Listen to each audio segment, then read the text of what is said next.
Good evening,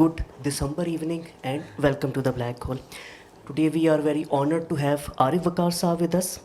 He's a distinguished broadcaster and former senior editor at BBC World Service with career spanning over half a century.